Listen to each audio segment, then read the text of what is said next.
Most founders lose trust in the first 11 seconds. The human brain doesn't make rational decisions. We make what's called primal decisions. The brain in front of you cries at you, make me great. Those decisions are triggered by subconscious frustration. In this episode, we break down what actually happens in those first 11 seconds and how founders can stop losing sales before they even start explaining their product. Most founders lose trust in the first 11 seconds. Thomas, a neural networks PhD, built a brain hack to flip that script. Take us back to the moment when you realized that 11 seconds was all that it took. What sparked that insight? I started paying attention to the brain. I first started when I did my PhD studies because I found it pretty interesting to have a look at how the brain works and build mathematical models, which are used nowadays in GPT, which are artificial neural networks. But then with my career going on, I discovered neuromarketing, which is how you implement brain science into marketing and sales. So that's where we pay attention to how the human brain makes decisions. And in fact, decisions are made in 11 seconds. After noticing that neuromarketing, it's working perfectly, don't get me wrong, it's lacking humanity. Meaning that you focus on the company in your marketing, and I want to focus on the human being first. So when you teach a founder, a business owner how to trigger the right decision in the brain of the decision maker they are meeting, you can become unforgettable in 11 seconds because that brain is going to love you for that. Can we break down that window? What's happening to the brain during that time? Well, the human brain, and that's where 97% of people get it wrong. The human brain doesn't make rational decisions. We make what's called primal decisions. We make decisions with our primal brain. And those decisions are triggered by subconscious frustration, which is purely human. It's based on that brain, and that brain is a survival tool. So you don't buy a smartwatch, for example, because it has the latest Android version, or because you buy it because it triggers a subconscious frustration. Maybe because you are looking cool. You're going to look high tech, and then you rationalize it. So think about the last time you bought something and that little process going in your head. Oh yeah, no, it was a smart idea. I really need that because this, because of that. You rationalize that primal decision. So when you know exactly what the subconscious frustration, I mean, we have many. But the one in relation to what you want to, the decision you want to get, when you know what that subconscious frustration is and do it the right way, you prove to that brain that you're the only person able to remove that subconscious frustration. And that's where the magic happens. That's fascinating. So can you walk us through what you say or do in those first 11 seconds, maybe a sample script? It can be very easy. There is a way you can do it in a few seconds. Let's say I'm trying to sell a CRM or a SaaS solution to a chief information officer. The rational way to do it is, dear lady, with my CRM, you are going to be able to handle 100,000 contacts. You can send 1 million emails a day, which is rational. The primal way is to know that maybe that person, which very often happens with CIOs, works very late hours, may have to work on the weekend. So instead of going that way, what if you could get home every day at 5? What if you will still be seen as the one who makes the best decisions? Done. Okay, I see that. Because I know what the subconscious frustration is, my brand, my product, my features. Afterwards, the rational process in the brain kicks in, and then the person is going to ask you for features. But you want first to trigger the primal brain.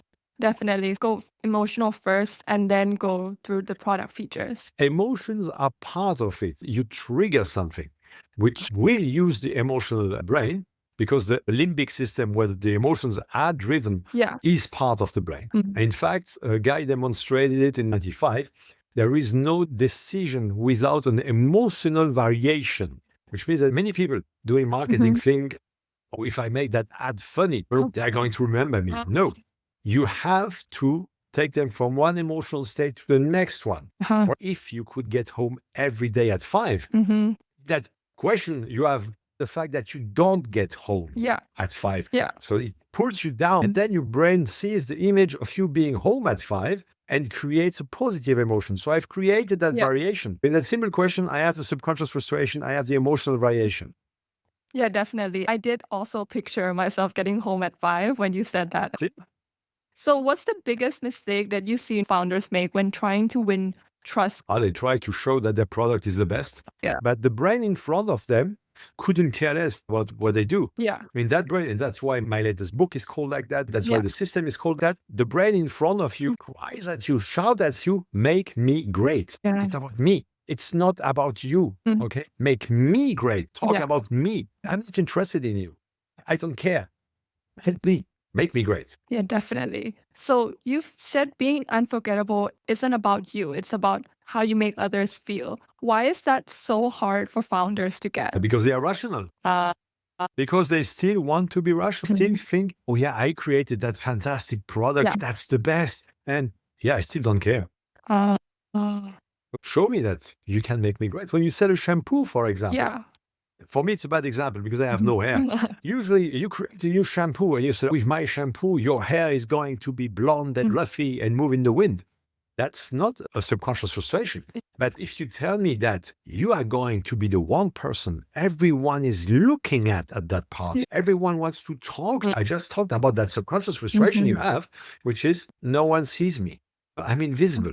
So if I help you become visible, then wow, I want to work with Thomas. Wow. Then the guy who told me to become great in a party, that bold German guy I talked to, I want to work more with him. Yeah, definitely. It's like what Dale Carnegie taught, focus on someone else and make other people feel important. And those people are the ones who are remembered. Yeah. So you talk about ethical persuasion. Where's the line between influence and manipulation? So I don't use influence because I think that's a bit stretched. I use persuasion because I put ethical in front of it. Yeah. Ethical persuasion is when you get the decision you want while they make the decision they need because you help them remove that frustration. Yeah. You can persuade, influence, manipulate because you can use the tools I share with my clients, the tools. You can do it. But the idea is to help them get rid of that subconscious frustration. That's why it becomes ethical, because you help that brain to feel better. If it's just for you to get the decision you want, you are not helping them. It becomes ethical when it works. Yeah, you can be human. Yes. So what's a widely accepted idea about persuasion or sales that you think is wrong? Most people think it's manipulation. Everything is sales. Every decision. You want to go to the movies with your partner, that's selling the idea of going to the movies. Your child wants to have a lollipop, selling. Kids are fantastic salespeople. They want to get to the target. You have to have the courage to go the way of being human. That's when sales are really working. That's when you become unforgettable. I'm super proud of that. I have clients who are friends just because I do it ethically. They call me about the trouble with their spouse and so on. We talk about what's happening in their life and so on. And it's not about selling. It's post-selling.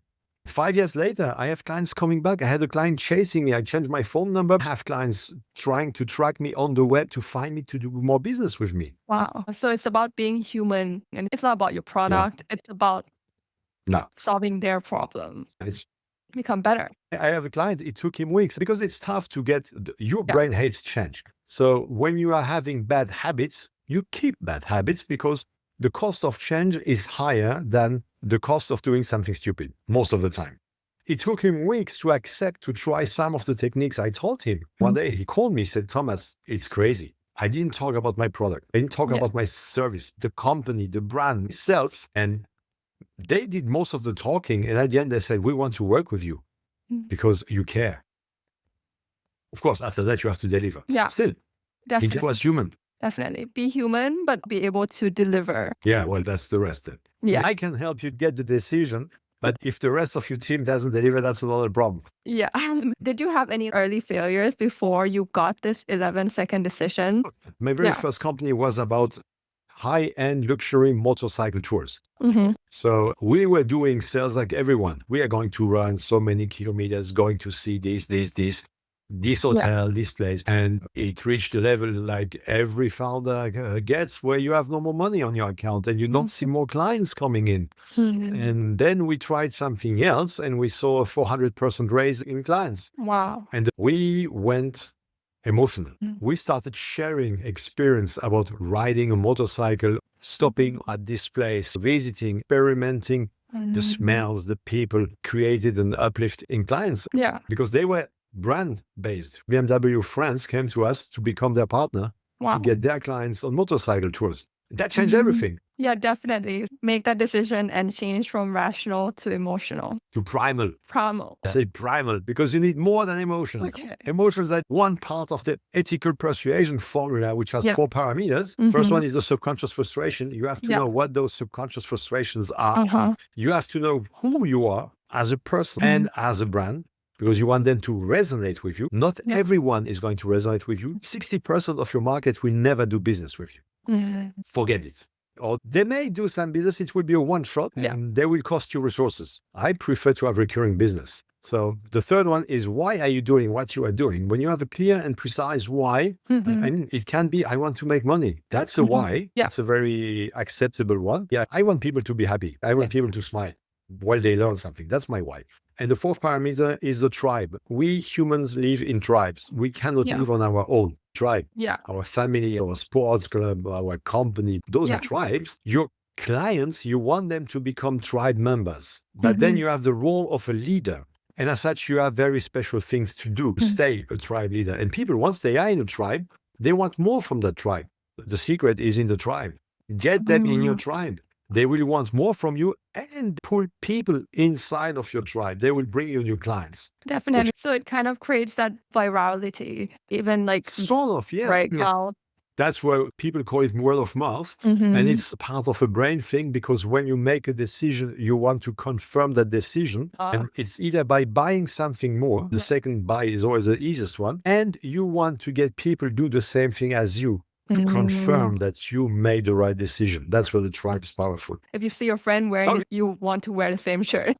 Absolutely. Yeah. Thank you so much, Dr. Thomas, for coming on the podcast and for teaching us to sell with the Primal and get that 11-second decision to be on your side. Absolutely.